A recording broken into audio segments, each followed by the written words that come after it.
Hi everyone, in this video we're going to take a good look at the current roster of the Seattle Kraken, NHL's newest franchise.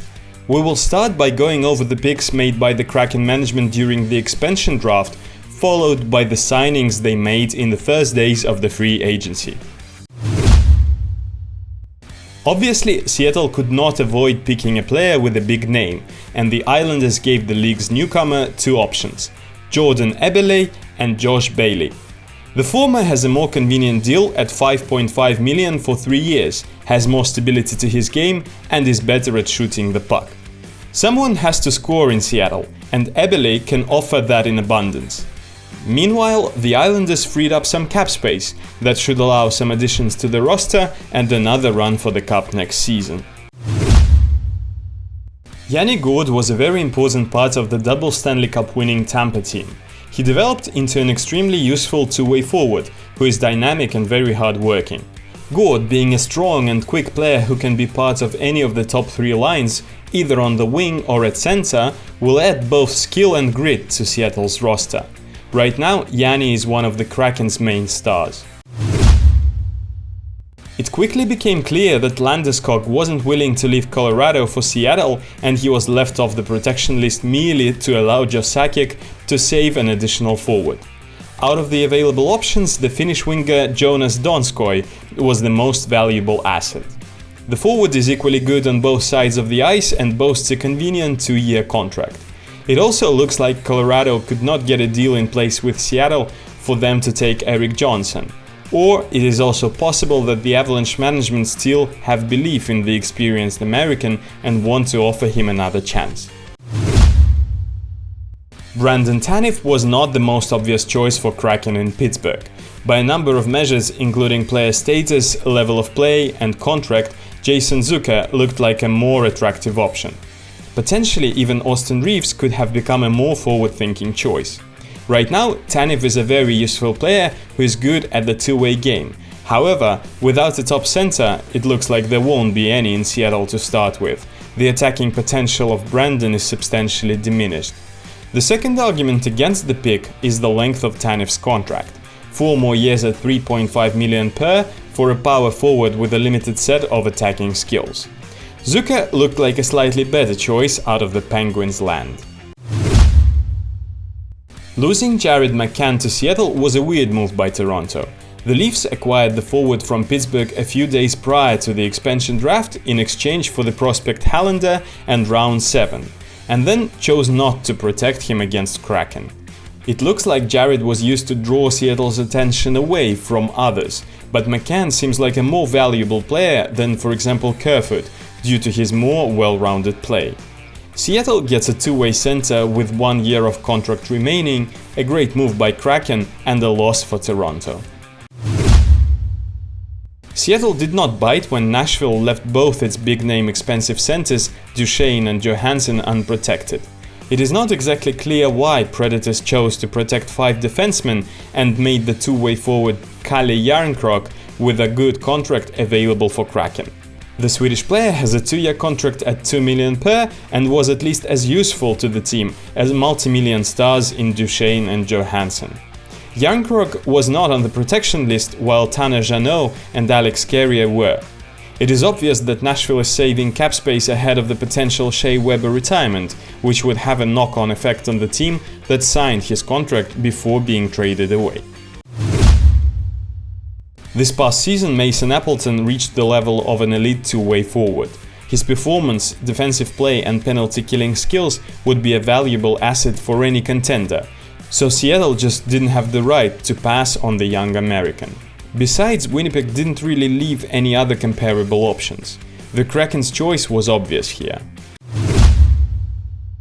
Out of the limited options left by the Devils, Seattle picked the 24-year-old power forward Nathan Bastian, who established himself at the NHL level this past season. Kraken could have gone for the Swedish winger Johansson, but the player has really failed to impress since becoming a Devil. As a result, Bastian was the optimal choice from New Jersey in terms of the price-value ratio. Colin Blackwell had a breakthrough year this season and enjoyed one of the best years of his career. After the move from Nashville, the forward managed to carve out a place for himself in the Rangers lineup and played a complete season in the NHL. After his performance this year, Blackwell even got an invite to the World Championship as part of Team USA, where he scored 4 goals. This was an expected pick by the Kraken. Morgan Geeky is a young two-way forward who secured his place in Carolina's lineup this year and looked good in the Hurricanes' bottom 6. It is expected that Morgan will be given more responsibility in Seattle and could try to fight for one of the top 2 center spots. It is a brilliant opportunity for the young Canadian who was really struggling to overtake Aho, Trocheck and Stahl in Carolina's center-forward pecking order. The Danish forward Alex True has been a leader of the Sharks farm club for the last few years, while managing to take part in 19 games at the NHL level. True is a big center forward with great prospects to become a solid two-way center for bottom 6. Among the options that were available in San Jose, Seattle chose a risky one, instead of taking Ryan Donato, who provided far more certainty regarding the level of his game. Cole Lind has only got 7 NHL games behind his belt with no points whatsoever. Despite that, Seattle did not have much of a choice in Vancouver, either AHL players or Jake Virtanen. The latter hit a roadblock in his own development and is closer to deteriorating than improving, so Kraken decided to take a risky pick. Lind has been the star player in the attack of the Canucks farm club, as well as being successful at the junior level previously. The forward is only 22 years old and was worth the risk. With some trust and time in the top 9, we could be looking at a breakthrough from him. At the time of the announcement, the pick of Carson Twyrinsky looked like a prearranged choice with some trades to be announced later. However, none followed. The winger did not have any impressive performances at the AHL level, and it is hard to imagine what caused Seattle to pass on Voracek, Hag, Van Riemsdyk and others in Twyrinsky's favor. The only possible explanation is that the team's new head coach Dave Hakstol might be familiar with Carson from his time in Philadelphia. If you've made it this far, there is a good chance that you will also enjoy our website sk2k.club. It is a place for your very own collection of virtual NHL player cards. At the start, you get 12 cards. You need to press the green claim button on the homepage. After you claim a pack of player cards, they stay in your collection on the site forever. Every day you are going to receive 1 new card to add to your collection. Actually, you can get more cards by becoming a patron or completing achievements. You can focus on collecting or use the player cards you have to form your own fantasy team and compete with others. We also have the trading functionality on the website where you can exchange cards with other users. Calgary decided not to protect their captain in Mark Giordano. The Canadian blue liner is a 37-year-old veteran whose performance during the last 2 seasons was visibly weaker compared to the level the Flames fans had got used to. Mark had 1 year remaining on his $6.75 million per season contract, and it's doubtful that Calgary wanted to see him gone, given the team's ambitions. Nevertheless, it's a great pick by Seattle, both because of the attention to the franchise that Giordano's profile brings, and the addition of an asset at the next season's trade deadline. Veteran's expiring contract will be of interest to a lot of teams, should Seattle become a seller next February. Kraken decided not to take a risky approach in Dallas by selecting Bishop, who is still struggling with injuries, and chose the solid stay-at-home defenseman Jamie Oleksiak. The Canadian signed a 5-year deal with Seattle at $4.6 million per season. The giant blue liner has been among league's leaders in hits and blocks during the last couple seasons, has improved his game in the defensive zone, and has been a crucial part of the Stars' penalty kill. Adam Larsson's contract with Edmonton came to an end, and the Oilers decided not to add the defenseman to the list of protected players. Most likely, the extension talks did not reach a promising point, and the Swedish player chose a change of scenery. The blue liner signed a 4-year deal at $4 million per with the league's newcomer team. As a result, Edmonton's weak defense lost an important piece, while Seattle made a good choice out of the options on offer.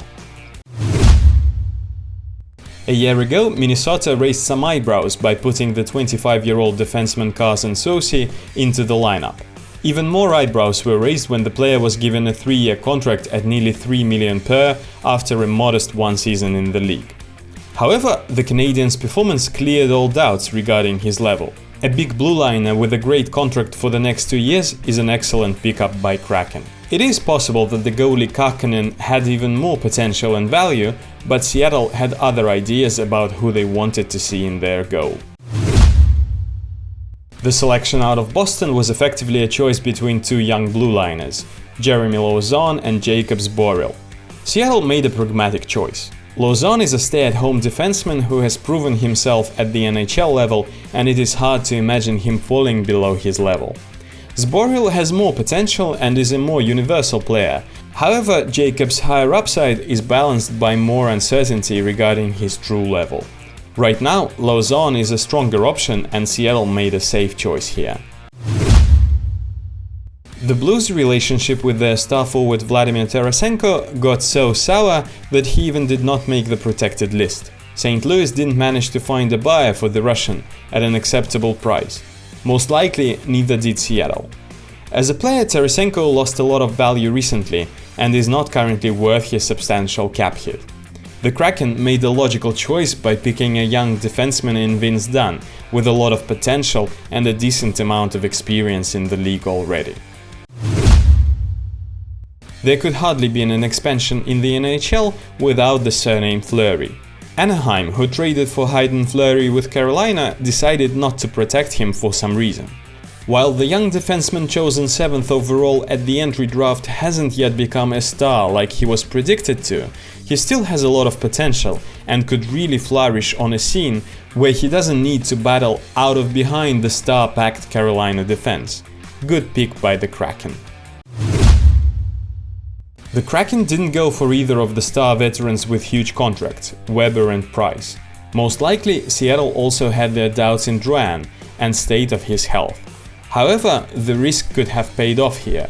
The Canadian is still young and the length of his contract isn't prohibitive. As a result, the Kraken picked Cale Fleury, who was part of the first team last season but spent most of his time in the minors this year. Cale Fleury is Hayden's brother. Seattle decided to unite the two Fleurys in their team, and in theory they could even play on the same pair. The younger one, Cale, is only 22 years old and has a decent potential to establish himself at the NHL level, especially in the presence of the older brother. The list of options in Buffalo was very short, but even there Seattle managed to make a choice that wasn't obvious. The Kraken passed on Colin Miller, Riley Shane, and picked a big defender, Will Borgen, who at the age of 24 has 14 games played in the NHL. Based on the size of the blue line built by the Kraken during the expansion, Seattle is planning to be a very physical team. Denis Czelowski is a defenseman who was picked in the first round of the 2016 draft. However, during the last 2 years, he stopped in his progress and couldn't even make it into a weak Red Wings lineup. The main reason for this, his play in the defensive zone. At the same time, the blue liner is only 23 years old, and a change of scenery could have a positive effect on him. Besides, there wasn't much else for Seattle to choose from in Detroit anyway. Selection of Gavin Bayreuther was made simply because Seattle had to pick someone out of Columbus, and has never been an NHL-level player. Gavin has had some opportunities in situations when other Blue Jackets were out with injuries, but not much more than that. It is a surprise that the Kraken ignored Max Domi. Bayreuther was selected as an unrestricted free agent, did not get a contract from Seattle, and subsequently signed back with Columbus.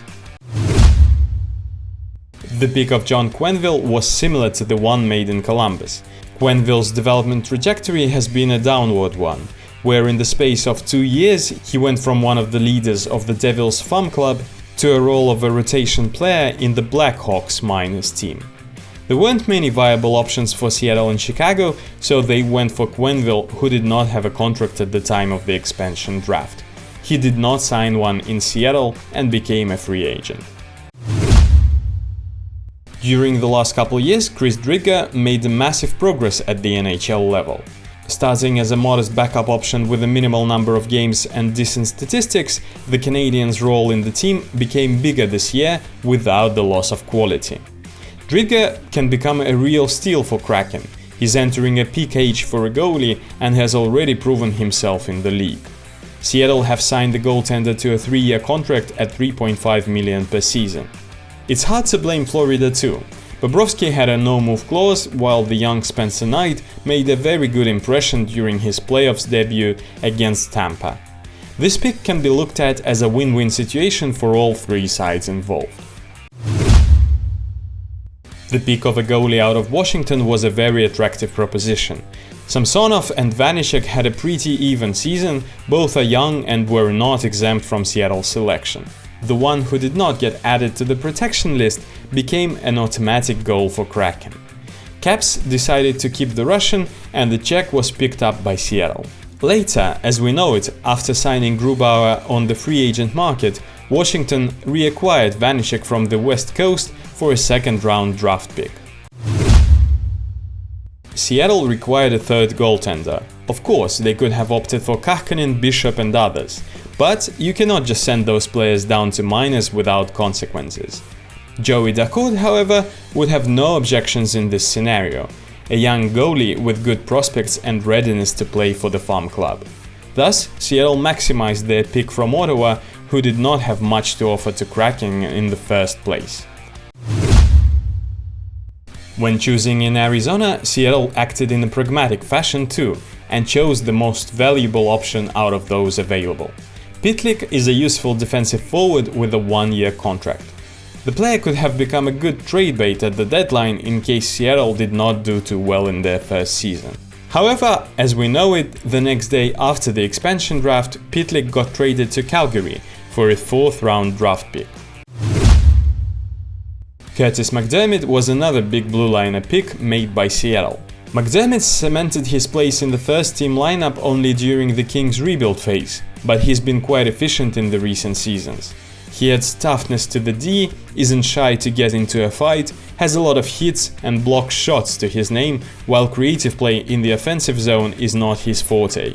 A few days after the expansion draft, the 27-year-old defenseman got traded to Avalanche for a 4th-round pick. After making their picks during the expansion draft, Seattle had around $30 million in cap space that they smartly used on the free agency day, which followed shortly. The Kraken GM Ron Francis received some criticism over selecting 2 goaltenders who did not have a massive amount of NHL experience between them. However, as soon as it became clear that Philipp Grubauer became available as a free agent, after failing to agree terms of the extension with Colorado, Kraken was ready to hand the German a 5-year contract at nearly $6 million per season. That allowed Seattle to trade Vanecek back to the Caps for a draft pick. Grubauer has had a super season in the Avalanche colors and has joined the league's elite goaltender club. The German personally delivered a number of wins for Colorado while avoiding injuries in the process.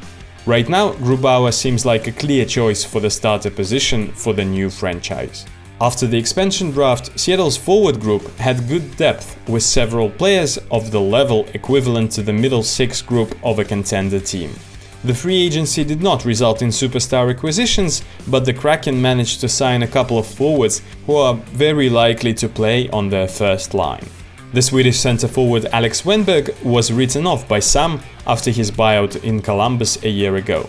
However, last season spent in Florida proved Wenberg's doubters wrong. His skating, IQ and skill level allowed the player to generate a lot of chances in the offensive zone while efficiently using his line mates. His Columbus experience helped Alex to be an active contributor to the defensive phase of Florida's game. Jayden Schwartz entered free agency as a player whose stats had suffered badly in the past season. He used to be an integral and high-scoring part of St. Louis's attack over the years, but this time got limited to just 21 points. That was likely the reason why the Blues management wasn't keen on giving Schwartz the money he felt he deserved. As things stand, Jayden looks set to become the Kraken's leading forward, at least on the left wing. Schwartz can be expected to get a more important role in Seattle than he had in St. Louis, and that sets him up nicely for potentially the best season in his career. Tell us what you thought about the video in the comment section below, and don't forget to check out our website.